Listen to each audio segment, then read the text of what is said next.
Greetings and welcome to another Diamond Dave retrospective in which I, Diamond Dave, shall be reviewing my past work during my years on YouTube from my earliest films all the way up to my more recent ones. Now, as I said in the previous video, I'm not going to be reviewing every single video on my channel because several of them are just either vlogs, trailers, or just one-shot things that don't really bear much significance to review or talk about.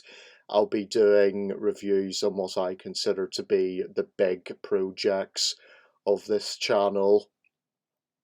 So in this episode, I shall be reviewing my 2009 film Practical Joke Gone Wrong.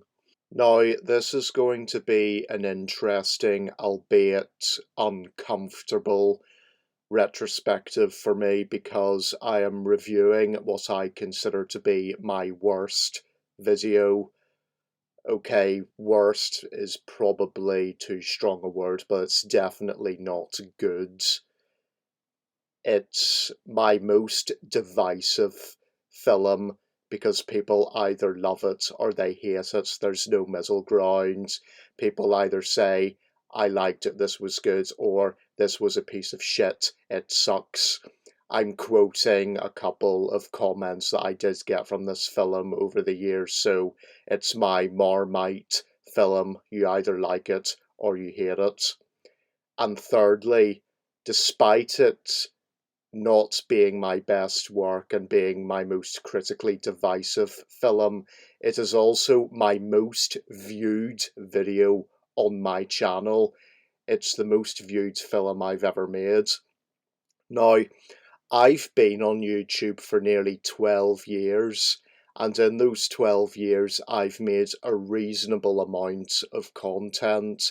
I've made quite a lot of videos and films of varying types, genres, and quality.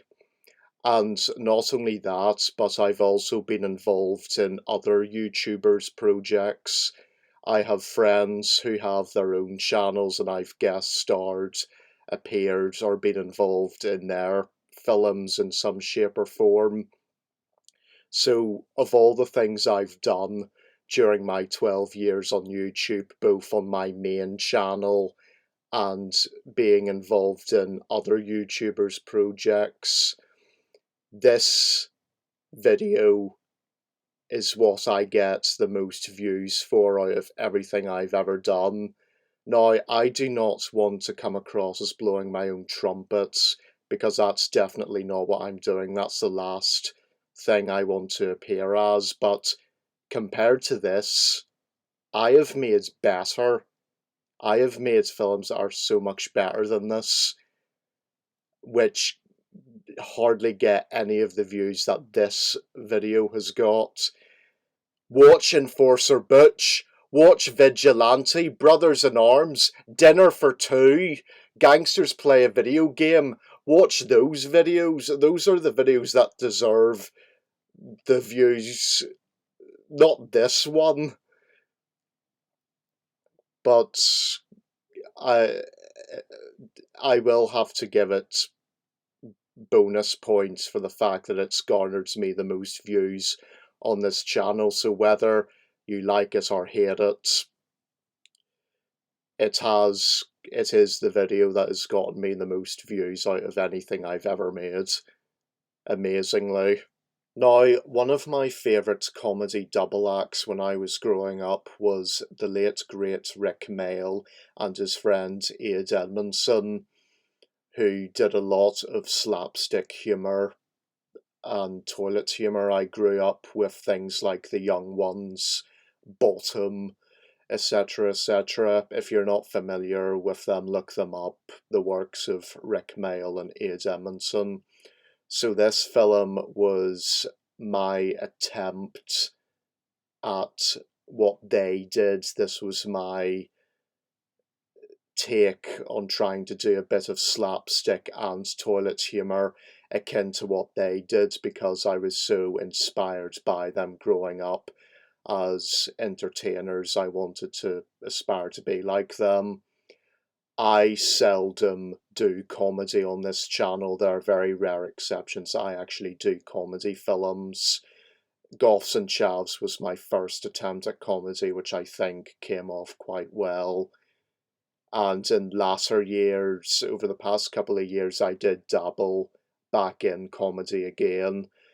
I do a lot of dark stuff on this channel. A lot of the main content on this channel is mostly action movies of heroes and villains and conflict.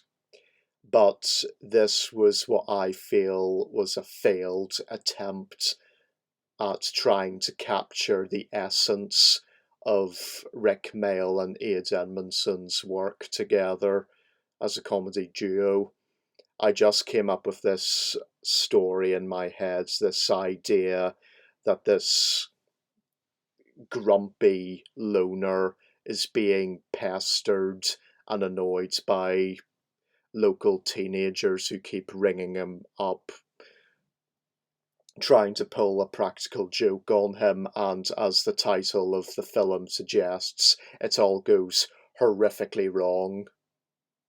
There are a couple of positives that I do want to point out about it, but I'm going to be reviewing the bad stuff on this channel as well as the good stuff, so I'm just bracing myself in to review this, what is definitely my most critically divisive film, and it's not going to be comfortable for me to review. It's a good thing I'm going to be having a drink tonight. God knows I'm going to need it after doing this. Now, this film did not have a script, which is going to be immediately apparent as soon as I start showing it. It was literally step by step. I just came up with the idea. I had the lines in my head of what I wanted all the different characters in the film to say. So I rang up my friend Danny, who helped me out in Street Hero and Goths and Chavs, and said, I told him, Danny, I've got this idea for this wee short comedy film I want to make about two guys harassing and trying to pull a practical joke on this grumpy recluse, and it all goes horribly wrong. Could you come down and help and bring another friend to act alongside you with me in the film? And he said, yeah, I'll do that. So he drove down with his friend Kelso, who acted as the other practical joker in the film. So just before we set up starting to record the scenes, because we didn't have a script and I just simply couldn't give them a piece of paper for them to read and rehearse from, before we did each scene, I had to say to them what I wanted them to say. So before we would do a shoot, I would say, okay, Danny, I want you to say this line, and I would tell him the lines that I wanted him to say, and the same for Kelso. So I was verbally giving them their lines to deliver, as opposed to the more practical, a more simpler method of just handing them a script for them to rehearse. So we would get the shots set up, I would record them, and whatever they said on screen, they were just repeating what I told them to say. But they were very good about how they did it, and they did throw some of their own ad-libbed things in, which just made the lines come across better and more natural. And I'll talk a bit more about how the shoot went later on in the review. But before I begin critiquing this film, I just want to say that any critical opinion I have on this film has absolutely no reflection on the other two guys who were in it. This is solely on me. This was my idea. This was my immature concept for a film. All the stupid fart jokes and juvenile sense of humour in this film, it was all me. It was my idea, and these two guys were just so good to come down and do it with me, even though the film is very silly. So I apologise to the audience for what you're about to see, and I also want to apologise to myself for the amount of palpitation-inducing cringe I'm about to go through doing this review, so I hope you enjoy this. This is Practical Joke Gone Wrong, and it was uploaded on the 26th of January 2009.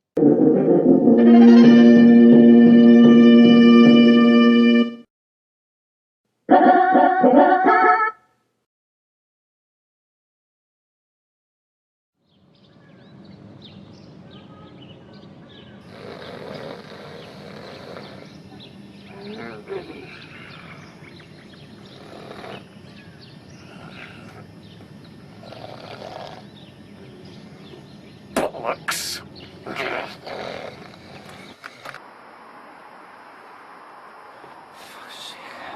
actually so bored, like. I've never been bored in my life because there's nothing to do at all. Yeah, there is actually nothing to do here. You want to prank someone? I know who we could. Who? Dave from round the corner. Christ.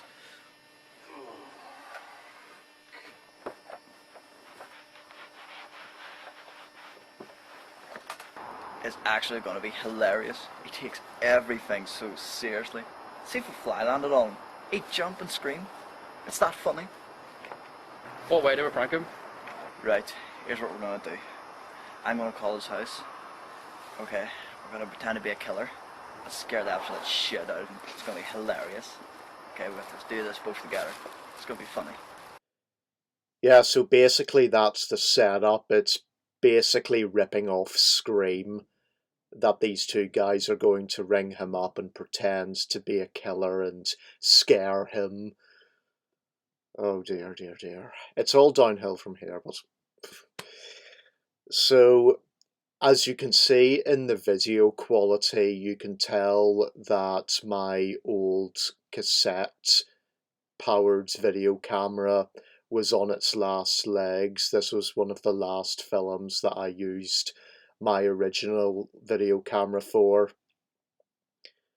It was starting to age and it was starting to slow down, and you can tell that in the video and the audio quality because we all look so pixelated. We look like something out of a 16-bit video game because we're all pixelated and blocky. So yeah, my very first video camera that lasted me for my first 2 years on YouTube was showing signs of age. And as you can tell from the shots in my bedroom, the amount of merchandise that I am a big fan of Doctor Who.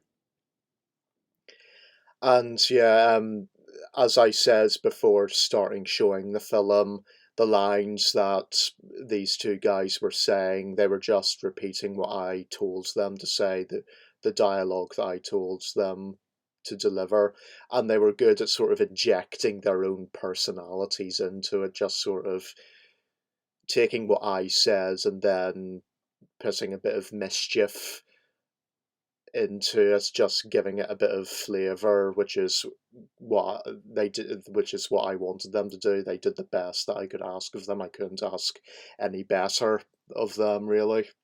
So, let's continue with the review.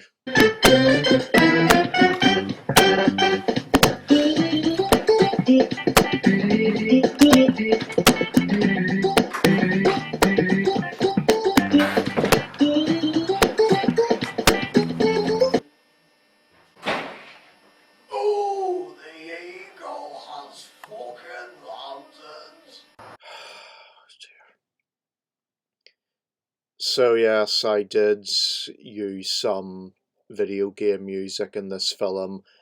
I can't remember why I wanted to use video game music, it just seems like a good idea at the time. But in those days, I didn't know how to rip music off the internet and just simply put them in post production as an audio file. So, what I did was I activated the inbuilt microphone on my computer and then I played the video on the internet so that the inbuilt microphone could pick up what was being played on an internet video and then put the recording from the mic into the film and post production. And obviously, it was the totally wrong way to put audio or music into a film because you can hear from those no, the there was some sound interference because of the crude means I used in order to acquire the music to use in this film. And yes, we just had to have a joke of me going to the toilet with a newspaper under the crook of my arm and then have me defecating off screen because defecation is funny, apparently. God forgive me. I was 18 years old. Well, I was 18 years old. I was a grown man. I should have known better. I should have had a bit more of a mature sense of humour. So these guys are setting off to my house to play this phone-based practical joke while I'm just going about my daily business in the house, oblivious. Notice how many numbers he's putting in to ring me. Jesus, I must have a very long phone number. Oh my god, this is gonna be good. It's ringing. Nice.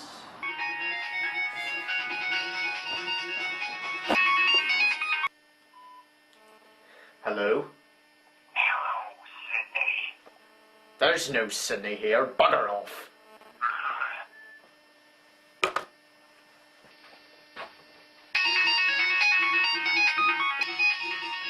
God's sake.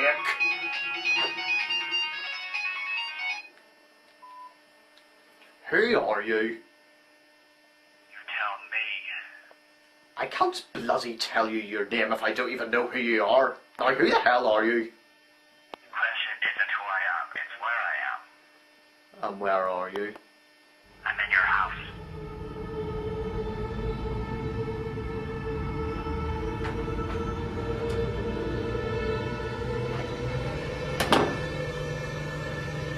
Are you winding me up? Oh, no, Dave. I'm being deadly serious. I'm coming to get you. Oh, God! So this film is based mostly entirely around a phone conversation between two guys to build up the punchline at the end, and it was a parody of Scream, the whole "Hello, Sydney" thing. Now, if I was a patient man, which I'm not, I could have just recorded myself on the phone and just said my own lines and would have asked Danny to come back a few days later after I had edited the film to dub his lines that I was responding to in post production, and I could just add a muffled sound effect over his dubbed voice to make it sound as if he was on the phone. But because I wasn't patient enough to wait for him to be available again, I wanted to get the film all done and all edited and uploaded as soon as possible. We decided to do the entire phone conversation live. So we had a very unique and technical way of doing that. I got Danny to go into another room in my house another part of the house from where he could ring me. And before sending him off to another part of my house, I told him what I wanted him to say over the phone to me, and I would bounce off what he said. So we would start recording the scene, and I would just shout to him, "Danny, ring me," over through the walls of the house. He would be able to hear me give him the signal, and he'd ring me and my phone would go off. So whenever I go to answer it, if you notice, it takes me a moment after I answer it to actually lift it and put it to my face. This was because I pushed the button on the phone to activate the loudspeaker in order for Danny's lines to come out as clearly as possible so that the audience could hear what he was saying over the phone. So yeah, that was our way of getting round that. If I didn't have the patience to wait a few days later for him to come back and dub his phone voice over in post-production, let's just do it live on the spot, me talking to him on the phone while he was in another part of the house, and we were recording our conversation as it was right on the spot.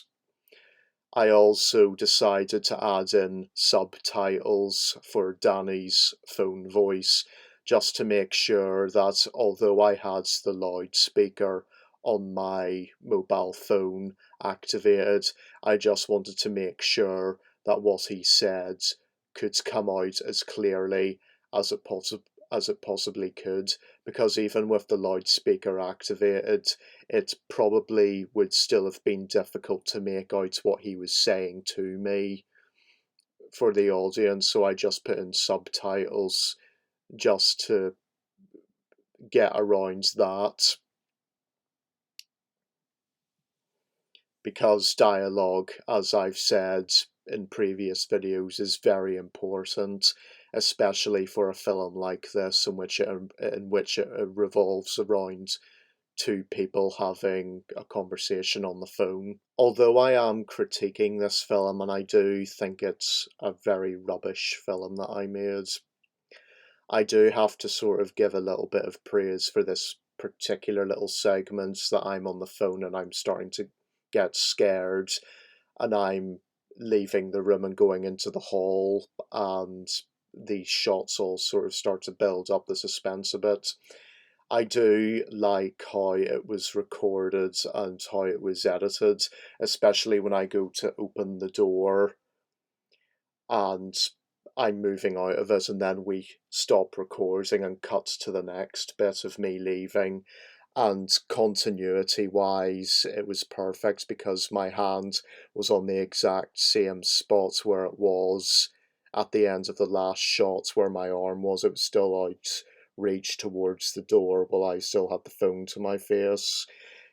It's sometimes these very tiny little physical continuity things that can be very easily overlooked, but can be very easily noticed by the audience in the finished product. So I do feel that this little segment here, just as I'm starting to become more and more anxious, I thought the recording and the editing of these shots was quite well done, but other than that, it's still not that good.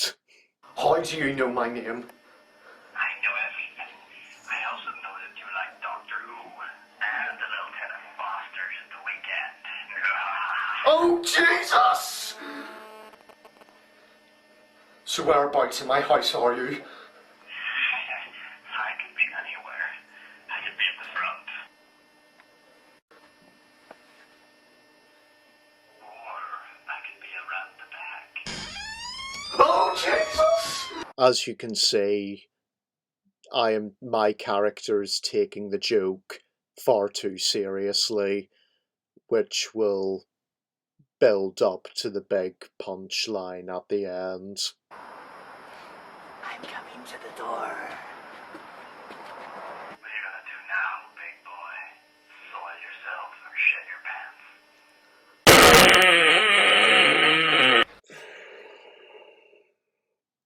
Christ almighty. You know, I could play the defense card here and say that I was drunk when I made this film and I wasn't in my right state of mind due to intoxication. But I am unable to do that because, believe it or not, I was stone cold sober when I both came up with the idea for this film and when we were filming it. I can't defend this. So naturally, I had to put a gag in about me shitting my pants because, as I said earlier, defecation is funny, especially when it's a grown man doing it in his big boy underpants.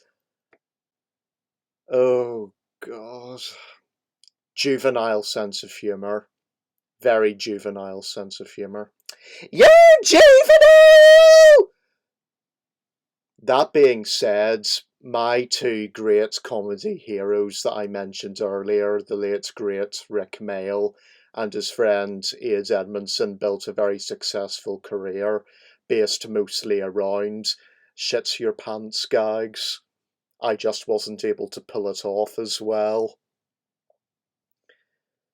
Oh God, if I could travel back in time 11 years and just tell my 18-year-old naive self that in 11 years' time, your future 29-year-old habitual drunkard self is going to totally riff on you for doing this joke. Hindsight being 2020. See what I did there? Oh dear. I apologise, that was a horrible, horrible joke, and it was executed in such a bad way. Just as a bit of useless information, the fart sound effects that I used for me soiling myself, I just took that from a YouTube poop. At the time, I think it was a Pokemon YouTube poop. So there's a bit of useless behind the scenes trivia for you. So mercifully, we are now on the last part of the film coming up. It's nearly over.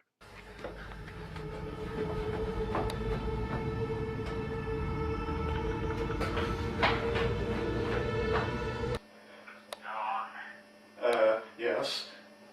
If she pisses me pants, I'll call you'll ever hear. Oh, what about?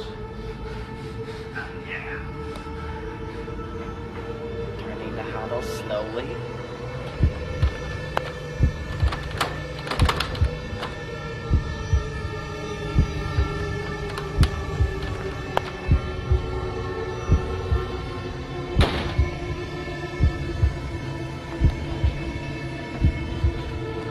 I'm only joking. It's me. Right, you bugger.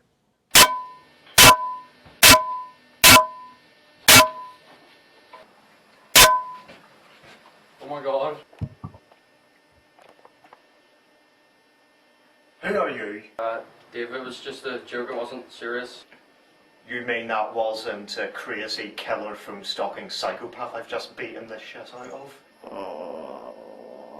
Okie dokie, so before I get into what I like to call the final reflections part of the review, I just want to address and talk about a funny behind the scenes story regarding one of the lines here in the last part of the movie.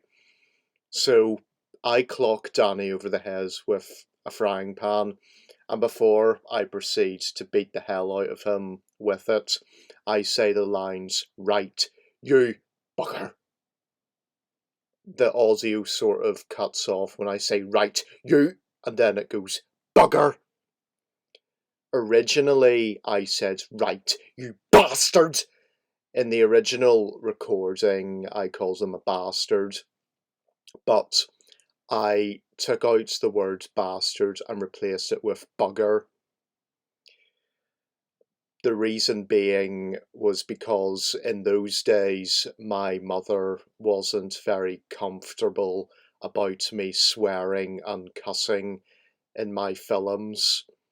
Her reason being that I have younger cousins, and the age gap between myself and my cousins is quite big. I'm about 6 or 7 years older than they are. So in those days, I was 18, and they would have been, I would say, 12 at the very most. They were still just children, and I was a grown man by then. And they watched my videos because they're my family, they're my cousins, and they wanted to see what their big cousin was making on his YouTube channel. But my mother didn't like me swearing too much in my videos because she knew that my younger cousins were watching. So she went a little bit like this. No, no, David! I don't like you swearing too much in your videos. You have younger cousins. I want you to set a good example. Bastard is a very, very naughty word. I do not want you saying that in any of your videos.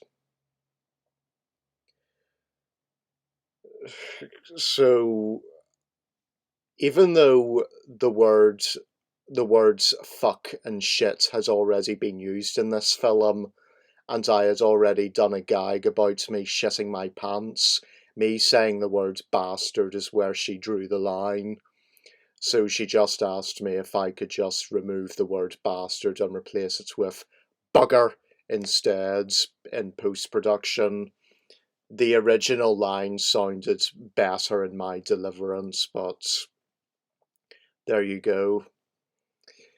Over the years, my parents became more liberal in allowing me to swear and cuss in my films, as you will see in future episodes of these Diamond Dave retrospectives. There's more swearing in my future videos, probably mostly because my younger cousins grew up and it was more acceptable for me in that regards to swear because they were old enough to watch my videos and listen to their big cousins swear a lot. Also, just as a quickie, the sound effects for whenever I hit Danny over the head with the frying pan, what I did was I edited the film, all the scenes all together in chronological order, and then in post-production, while I was editing it, I put the cursor ahead of the scene, and then I turned on the inbuilt microphone on the computer on iMovie, and then I played the footage back on the editing suite, and then I actually had two frying pans in my hand standing in front of the computer, so whenever the playhead was going along the video in post-production, I just waited for the bits that I was hitting him over the head and just went bang, bang, bang with the saucepans in timing for what was on the video. And now for the final reflections. This film does not hold up at all. It didn't hold up then, and it does not hold up now. How in the name of God this film has become my most viewed video of all time is beyond me. And considering that it's very divisive critically, people either liked it or they really, really hated it. I did get quite a lot of harsh comments over the years on it saying that it was rubbish. And I'm inclined to agree with them to an extent. And it's my responsibility, it was my idea, it was my movie. As I said at the beginning of the review, the critical opinions I have on this film have absolutely no reflection on the other two guys who were in it. They were very good in cooperating with me and helping me on the project, but this is my brunt. This is the this was my idea and it was my film, so blame me. I was on YouTube for about a year at this time. I was almost finishing my very first year on YouTube. It was coming up to me being on for a whole year, and I was wanting to explore new avenues. And if anything, I would say that this film was more of an experiment than anything else. I wanted to really dabble at comedy a bit, but this is the reason why I have very rarely done comedy over the years, because unlike your typical action film or something dark, comedy is much more difficult to get a big audience for, because comedy is very hit and miss, because it's all depending on people's tastes. You will have a much more united audience with an action film about good and evil than you would a comedy film, because comedy is very divisive. It just depends on what your tastes are and what you find funny. And because I grew up a lot with slapstick humour and guys like Rick Mayall and Ian Edmondson, I wanted to try and do a film that has a lot of toilet humour in it. The problem with this type of humour is that fart jokes are to comedy what jump scares are to horror. They are an overly used trope nowadays, and it's just very easy to throw in just for the sake of making a quick joke, instead of really trying to think out something really clever and witty that is genuinely thoughtful and amusing on an intellectual level. But like jump scares are in horror, fart jokes are just so overly used nowadays, and it's, in my opinion, it's just a little stale now. Even though I used fart jokes in this film, I don't think I ever used jokes or humour like that ever again in any of my films. I don't recall doing any more flatulence related jokes in any of my latter films. But again, it was a very long time ago, and I was going through an experimental phase that, for better or worse, did seem to work out, because although quite a lot of people did criticise it, rightfully so, it's still my most viewed video on my channel, which, while extremely baffling, I suppose it did something right. But I promise you, things do get better from here as the years go on and I make more retrospectives on my different videos. My content does improve in its quality. It gets much, much better as the years go by. It's just in those days, these were still sort of the early years of YouTube, and there wasn't the level of professionalism back then on YouTube as there is now, because nowadays there are proper professionals on YouTube who make a job out of it and have their own studio and all that. In those days, I don't believe that was a thing back then. So there was a lot of YouTubers back then doing a lot of experimental stuff, and I was one of them.